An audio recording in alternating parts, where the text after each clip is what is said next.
Laidoje Automoto. Sugedus automobiliui tikrų galvos skausmu tampa naujų detalių paieška. Kokią detalę rinktis – padėvėtą ar naują? Ekspertai patars, kur ieškoti automobilių detalių ir į ką atkreipti dėmesį prieš jas įsigijant. Pastebime, kad automobilių parkas Lietuvoje pasipildo tiek naujais, tiek naudotais automobiliais ir motociklais. 2019 metais Regitros skelbiamais oficialiais duomenimis Lietuvoje registruota daugiau kaip 68 tūkstančiai naudotų transporto priemonių, bei daugiau kaip 25 tūkstančiai naujų transporto priemonių. Didžiąją pardavimų dalį sudaro naudoti M1 klasės automobiliai, o populiariausiomis registruojamomis automobilių markėmis įvardijami Volkswagen, BMW, Opel ir Audi automobiliai. Skirtingų transporto priemonių savininkai susiduria su skirtingais ir savitais automobilių gedimais, kuriuos taisant ieškoma detalių. Prekyboje galima rasti visiškai naujų ir originalių detalių, o norint sutaupyti galima rinktis jau kiek padėvėtas, tačiau vis dar savo funkciją atliekančias detalės. Ekonominio pakilimo metu, sakykime, nėra taip populiaru, bet vis tiek jas naudoja, daugiau jas perka užsieniečiai šiai dienai. Lietuviai kol kas ar dar sezonas gal nėra taip atėjęs, bet lietuviai mažiau šiek tiek. Bet taip, parduodam pakankamai daug, nes jos naujos yra pakankamai brangios, o naudotų nėra toks didelis pasirinkimas, kad būtų. Transporto priemonių dalių rinką sudaro ne tik Lietuvoje eksploatuotų automobilių dalis. Dalis tai jos plūsta iš naudotų motociklų ir automobilio, taip, o dažniausiai yra iš Anglijos, taip pat iš Amerikos ir vietinėje. Prireikus keisti automobilio ar motociklo detalę tampa svarbi reikiamos detalės kokybė ir kaina. Taip pat kyla klausimas, kokią detalę rinktis, naują ar naudotą. Ekspertai pataria, kad priimant šį sprendimą vertėtų pasitarti su specialistais, kurie gerai išmano jūsų turimo automobilio markės techninius parametrus. Priklausomai nuo detalių reikia pačiam išsirinkti, ar ne, ar tai rinktis dėvėtą originalią detalę, kai kuriais atvejais tai yra labiau verta, kai kuriais atvejais rinktis naują detalę ir nebūtinai originalią. Tos, kaip sakau, alternatyvos kitą kartą pakankamai yra tinkamos eksploatavimui ir jos atlaiko tą tarnavimo laiką. Tai sunku pasakyti, tas, kas dirba su tuo, geriausius patarimus gali pateikti kiekvienu konkrečiu atveju. Tai tiesiog reikia kreiptis pas tos žmonės, kurie tuo užsiema, remontuoja, konsultuoja, jie patars, ką geriausia montuoti. Kaina, JAV detalės, tarkim, originalios čekų gamybos yra iš tiesų gana brangios. Ir daugelį atvejų žmonės renkasi kitų gamintojų, vien dėl to, kad ta kaina yra kartais net per pusę ir dar daugiau mažesnė negu originalių. Tai toje vietoje reikia ir įvertinti, ar apsimoka mokėti dvigubą kainą, jeigu kokybė yra mažai skiriasi nuo originalo. Automobilių detalių rinkoje galima rasti tiek prastos kokybės, tiek ir kokybiškų detalių iš įvairių pasaulio šalių. Svarbu, pasikonsultavus su detalių pardavėjais bei automobilių ir motociklų aptarnavimų servisų specialistais, atrasti tinkamą variantą. Daugelis nusistatę yra, kad kinietiškos ar Taivane detalės yra šlamštas arba tai visiškai niekam tikusios detalės. Tiek Kinai, tiek Taivanis ar net tas detalės gali pagaminti tiek tikrai šlamšto lygio, bet gali pagaminti pakankamai kokybiškas detalės. Ar ne? Tai priklausomai, ką mes renkamės ir kiek tam pasiruošę mokėti pinigų. Čia su JAV detalėmis didelė dalis detalių yra Taivanio gamybos. Bet tik čia yra darbas atsirinkti, kad tai būtų geriausias kainos ir kokybės santykis. Tame tarpe yra pakankamai geros kokybės, mažai besiskiriančių nuo originalių detalių. Tai nenurašyčiau jokių būdų nei kinietiškų, nei taivanietiškų, tiesiog reikia atsirinkti ir rinktis už tinkamą kainą. Lietuvoje detalių rinka itin gausi. Čia galima įsigyti detalių ne tik europietiškiems automobiliams, bet ir mažiau populiariems ir retesniems amerikietiškiems. Skirstyčiau į dvi kategorijas, tai yra europietiški automobiliai Amerikoje, kurie buvo, tai europinės markės, tai BMW, Mercedesas, Audi, tai jiem tikrai nėra problemų įsigyti dalių, jos šiek tiek gal yra, sakykime, brangesnės už tuos visus Opelius, Chevroletus kažkokius, tai tos dalys yra šiek tiek brangesnės, bet ir pati mašina kokybiškesnė. O grinai amerikietiškiam, Cadillacam, Buickam, žinokit, mes patys asmeniškai neprekiaujam. Mūsų įmonė tom dalim naudotom iš Amerikos tokių ekskliuzyvinių automobilių nevežu, tai kaip ir negaliu į tą klausimą atsakyti, bet kiek žinau, šiai dienai Vilniui nėra problemos įsigyti ar ten Chryslerį ar kažkam tai tų dalių, yra, sakykime, galbūt šiek tiek ilgesnis terminas pristatymo, jeigu kalbant apie naujas dalis. O naudotų taip pat yra entuziastų, kurie veža, ardo tos automobilius amerikietiškus. Kažkiek yra, aišku, visko taip negausit lengvai kaip Volkswageno ten arba Audi. Sugedus transporto priemonė arba iškilus būtinybei keisti detalę, reikiamą variantą gali pasiūlyti autoservisai. Kitas būdas įsigyti reikiamą detalę – jos paieška internete. Detales galima įvairiai įsigyti, yra tas senasis būdas, kaip, sakykime, skambina ir klausia, ar turit, pasižiūrėsim, perskambinkit. Tai jau šiek tiek šis dalykas yra atgyvenęs, sakykime taip. Ir labai džiaugiuosi, kad atėjo naujas, sakykime, portalas, Dalis LT yra dabar toksai.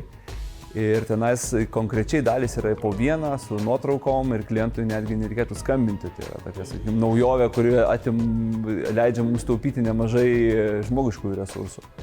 O ir lieka tas senasis būdas, sakykime, atvažiuoja į vietą arba skambina. O šiaip tai daugiausiai pasaulinėse rinkose tai elektroninė prekyba. Tas pats eBay, Amazon ir kiti ten, sakykime, puslapiai, kuriuose net žmogus reikalingas tik tam, kad supakuotų ir išsiųstų. Ir labai džiaugiuosi, kad ir Lietuvoje tą patį jau turime. Didelė dalis detalių pardavimų vyksta internetinėse platformose.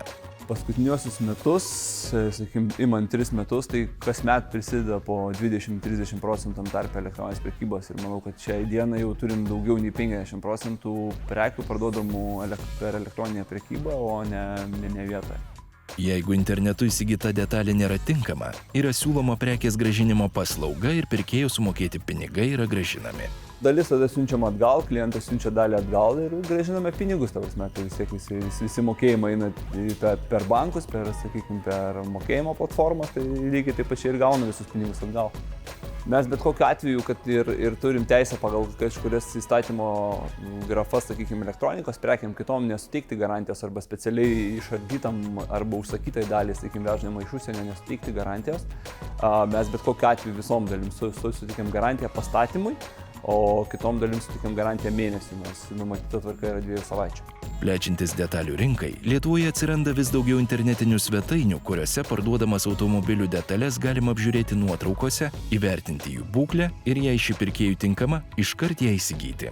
Lietuvoje turim ne tik tą vieną, sakykime, portalą, kur paskambini ir lauki ar kažką tai gaišti laiką, kur galėtum tas dalis įsigyti, bet turim konkrečiai jau tokį kaip panašų kaip eBay, sakykime, tą portalą, kur gali apsižiūrėti tą iš nuotraukų ir tau net nereikia važiuoti kažkur tai į kitą miestą ar dar kažko tai daryti. Taip pačiam ir tam pardavėjui, kuris sakykime, yra, jam ir taip pat lengviau, ta prasme, tas dalis nereikia su klientu kontaktuoti, ten kažkas paskambino, telefonu netiko, jisai gali apsižiūrėjęs nuotraukas, sakykime, paspausti pirkti arba atvažiuoti į vietą ir pasimti tą dalį. Bet jau žinodamas konkrečiai, ko važiuoja.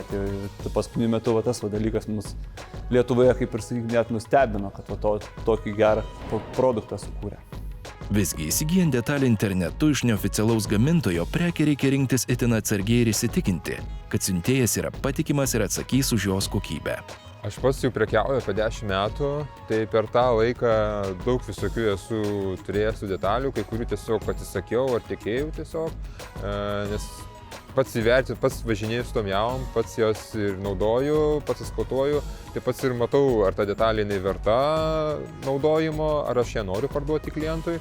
Tokiu būdu aš pats atsirenku, kokiam detalėm aš prekiauju ir tikrai nesiekiu įkišti kažkokių nekokybiškų detalių.